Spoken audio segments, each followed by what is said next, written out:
After our breakup, Brooke went on Instagram and posted a smug picture of herself with some guy, captioned, "Finally free from that loser. Can't believe I wasted 3 years on someone so boring and pathetic. Upgrade achieved.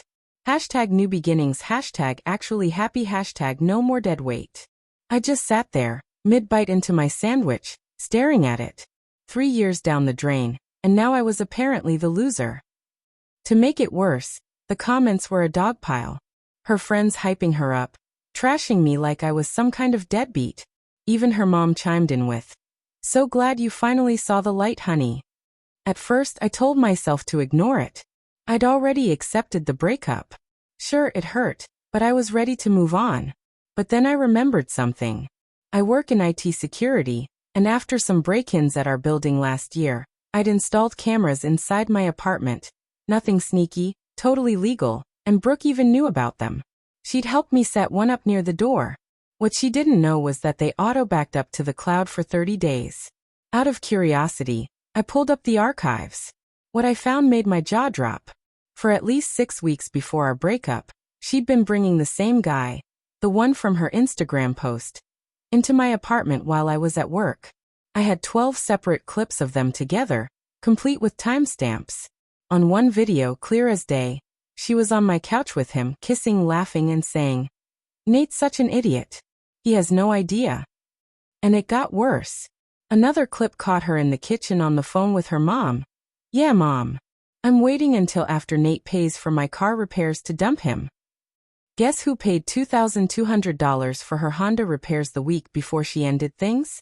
That would be me.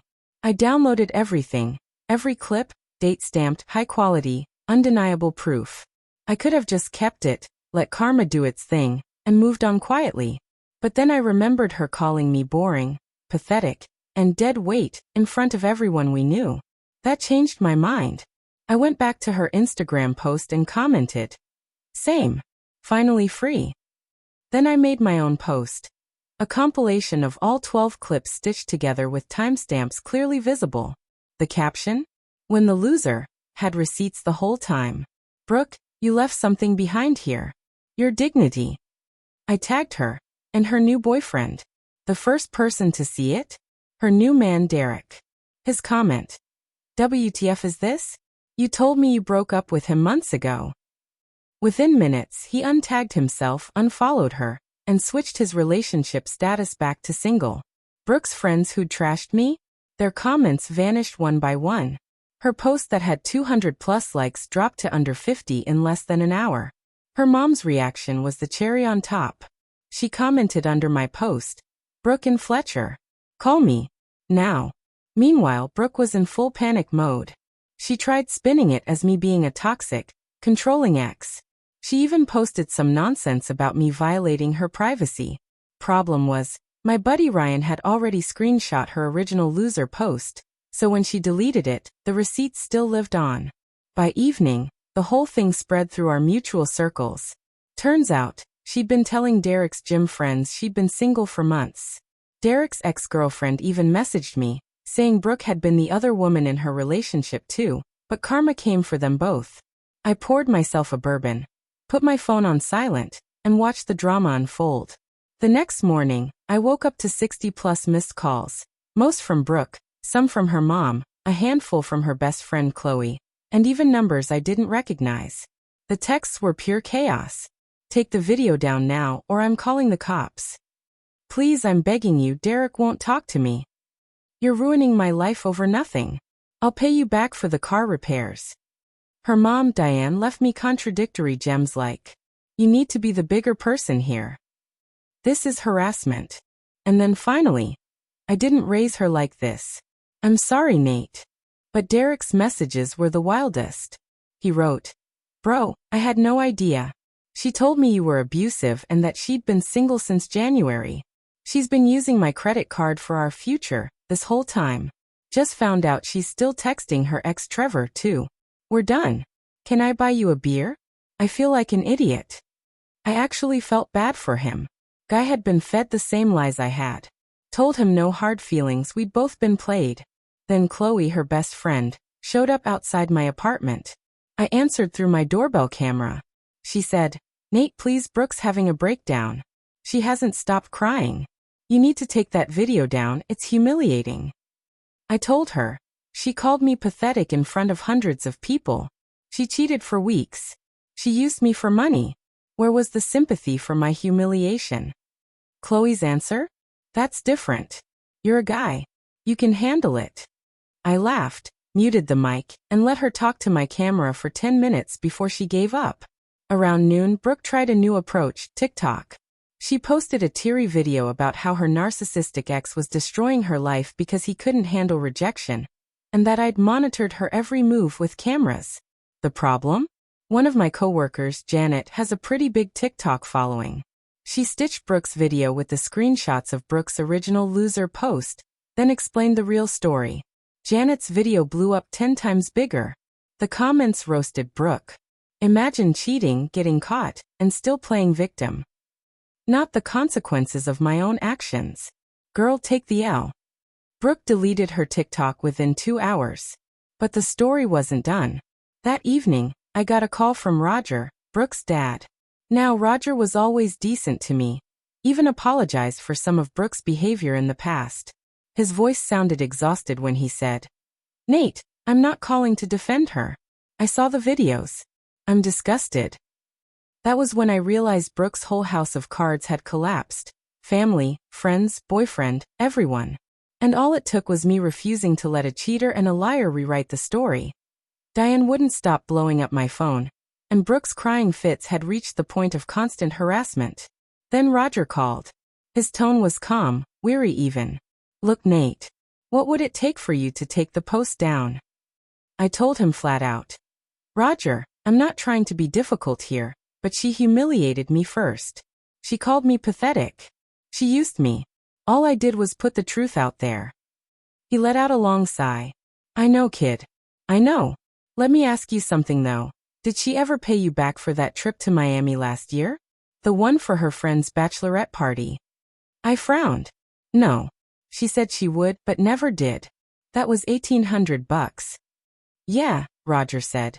"I saw the charge on your statement once when you two were showing me something on your laptop." He paused, then added, "And what about the MacBook you bought her for Christmas?" Before I could answer, he said, "Listen, I'm sending you $5,000. Not a bribe, not a payoff, just an apology. From a father who clearly raised an entitled brat. Do whatever you want with the post." Before I could protest, he hung up. An hour later, the Venmo notification popped up. $5,000 with the note, for the expletive, Roger. I didn't take the post down. That same afternoon, Derek messaged me again. We finally grabbed that beer. Sitting across from him, I realized Brooke had been playing him harder than me. She'd told him she was a marketing director at some hot tech startup. Reality? Part-time social media coordinator at a vitamin shop. Claimed her family had serious money. Truth. They're as middle class as the rest of us. The apartment she said was her friend's place? Her parents' basement. Derek showed me their text threads. She was already planning marriage and kids with him while living under my roof. The guy looked gutted. "She said you were abusive," he muttered over his third beer. "Told me you tracked her every move, wouldn't let her see her friends, controlled all the money." I laughed bitterly. She went to Miami on my dime. She had full access to everything. Half the time, I barely knew where she even was. She played us both, man. We actually ended up bonding, same football team, same taste in beer. Funny how things work out. But the drama wasn't done. That night, Brooke's ex before me, Trevor, slid into my DMs. "Yo, saw your post. Not surprised. She pulled the exact same stunt on me 3 years ago." He sent me screenshots from back then. Same pattern. She cheated on him, with me. I had no idea she was still with Trevor when we met.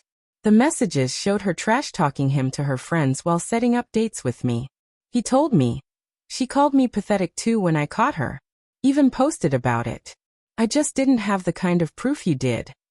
I asked if I could share his receipts. He said, "Go for it." So I did. Update post number 2. Trevor's story, screenshots included. Posted at 9 p.m. By 10, Brooke had gone full meltdown. The next day, she showed up at my workplace. Security called me down to the lobby. There she was, mascara streaked down her face, holding a box of what I guess were apology cookies. Jerome, the security guard, was doing his best not to laugh. "Sir, this young lady says she needs to speak with you urgently," Jerome said. "Nate, please. Just 5 minutes," Brooke begged. I looked at Jerome. "You mind sticking around as a witness?" He nodded, phone already recording. "Brooke, you've got 2 minutes. She started crying harder. "I'm sorry, okay? I'm sorry I called you names. I'm sorry about Derek. But you're destroying my life. I lost my job. That stopped me cold. Wait. What? My manager saw everything. She said I created a hostile social media presence that violates company values. Integrity, respect, blah blah blah. They fired me." I shook my head. "Not my fault, Brooke. You posted first. You could have been the bigger person," she wailed. "Like you were the bigger person when you cheated for 6 weeks?" I shot back. She snapped, threw the box of cookies at me. Jerome stepped in immediately. "Ma'am, you need to leave before I call the police." Brooke glared at me. "This isn't over, Nate. You'll regret this." "Cool," I said. "Jerome, can you send me that recording?" She stormed out. Jerome grinned. "Better than reality TV." He emailed me the clip within minutes. But she still wasn't done. That night, my landlord called. Apparently, Brooke had contacted him claiming she was still a tenant, and that I'd illegally evicted her. She wanted back in. Luckily, I'd documented everything. Her leaving voluntarily, her key on the counter, the sticky note. And she was never on the lease. My landlord laughed and told me she sounded unhinged. Then came the random messages from new numbers. Clearly her cousin Destiny and a few friends. Stuff like, "Small d asterisk asterisk energy loser. Asterisk. Real men don't seek revenge. Brooke deserves better." I ignored them. Instead, I posted the video of her throwing cookies at me with the caption, "Update. She's handling the breakup well." The comments were pure gold. "Jerome deserves a raise. Not the cookies. She really thought baked goods would fix this?" Derek even chimed in. "Those are store-bought cookies, BW. She told me she was a great baker." Roger liked that one. But the final blow came from an unexpected source, Chloe, her best friend. She slid into my DMs late that night. "I need to tell you something." Turns out, Brooke had been scheming this for months. Not just the cheating, but the entire exit strategy. Chloe had screenshots of their group chat where Brooke laid out her plan. 1. Find a new guy with more money, Derek. 2. Use me for expenses until Derek was locked in. 3. Break up suddenly to maximize emotional damage. 4. Post publicly about how awful I was to control the narrative. 5. Play the victim if I retaliated. One of Brooke's messages from 2 months ago. "Nate's so predictable. He'll probably just cry and accept it. Boring men always do." Another. "Derek's taking me to Turks and Caicos next month. Still gonna make Nate pay for my car first though." Chloe said she was done with her. When she'd suggested humiliating me publicly was too much, Brooke had called her jealous and bitter in the group chat. I posted those screenshots with one final update. When you plan someone's humiliation for months, but forget that receipts work both ways. That was the end. The internet's verdict was swift. Derek's ex even commented. She did all this scheming, and Derek still left her for a bartender at Buffalo Wild Wings. Turns out, he was already dating a girl named Cassidy. Brooke had been begging him for another chance while he was literally on a date. Roger texted me later. "I showed Diane everything. We're getting her therapy. This is not the daughter we raised. I'm sorry, son." Even Trevor joined in. "Bro, we should start a support group. Survivors of Hurricane Brooke." The next morning, I got one final message from Brooke. A long bitter email about how I'd ruined her life, over nothing, and how she'd never forgive me. I forwarded it to Roger with a note. "Might want to fast-track that therapy." Best part? My original same. Finally free comment now has more likes than her deleted post ever did. I used part of Roger's $5,000 to take a solo trip to the mountains. Posted some hiking shots. Peaceful, quiet, no drama. Derek and I actually game online now. He's dating Cassidy, and she thinks the whole saga is hilarious. Trevor's with someone new too. Funny enough, she even reached out to us for a background check on Brooke. We told her everything. And me? I'm good. Turns out, sometimes the best revenge isn't the high road, it's the truth. She thanked us and said Brooke was already blocked. Meanwhile, Brooke is still throwing up those vague inspirational quotes about rising above the negativity and knowing your worth. Every post gets a little less attention than the last, and now she's even turned off her comments. Chloe and I actually met for coffee yesterday. Nothing romantic, just two people realizing they'd both trusted someone who turned out to be toxic. Over lattes, she mentioned that Brooke's been hitting up everyone she knows for cash ever since she got fired. Apparently, Brooke even made a GoFundMe, claiming she was the victim of cyberbullying. The grand total raised? $73. And every penny of it came from her mom. The vitamin shop wasted no time hiring a replacement. The new girl already follows me on Instagram and likes every picture I post, which honestly cracks me up. Meanwhile, my coworker Janet's TikTok about the whole fiasco passed 1 million views. She asked if I wanted her to help me get TikTok famous, but I told her no thanks. I've had more than enough internet drama to last a lifetime. Jerome, the security guard, still checks in every morning asking for updates. He swears this saga is better than his soap operas. He even started calling me Cookie Man. Looking back, all the warning signs were there. The way she tore down her exes. The constant money problems even though she never seemed to work full shifts. Her obsession with social media validation. The way she'd deliberately push my buttons, then sulk if I didn't give her the reaction she wanted. But honestly, I'm glad things unfolded the way they did. If she hadn't gone public with that pathetic comment, I might never have reviewed the security footage. I might have spent months torturing myself, wondering what I did wrong.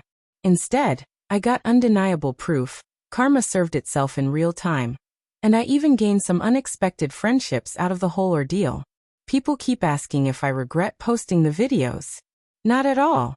She tried to drag me through the mud while lying and cheating behind my back. All I did was shine a light on the truth. She got exactly what she earned. The cameras are still installed, still running because you never know when you'll need receipts. And Brooke, since Chloe told me you check my profiles daily, if you're reading this, that offer still stands. You can come pick up your dignity anytime. But I'd double check whether you ever had any to begin with. Anyway, peace out. I'm heading back to the mountains this weekend, living the so-called pathetic life you rescued me from. Edit. No, I won't release the full security footage. I only shared what was necessary to clear my name. I'm not chasing clout, just closure. Edit 2. For the 3 jokers who tracked down Brooke's GoFundMe and donated a combined $11 with comments like, "For the cookies and here's your dignity fund. You're terrible." But I laughed way too hard. Edit 3. Just got a text from Derek. Apparently, Brooke made a fake profile and tried messaging Cassidy, claiming Derek cheated with her last week. Cassidy immediately called BS because she and Derek were out of state visiting her family at the time. The proof Brooke sent was an old photo from 2 months ago. Desperation has truly reached new heights.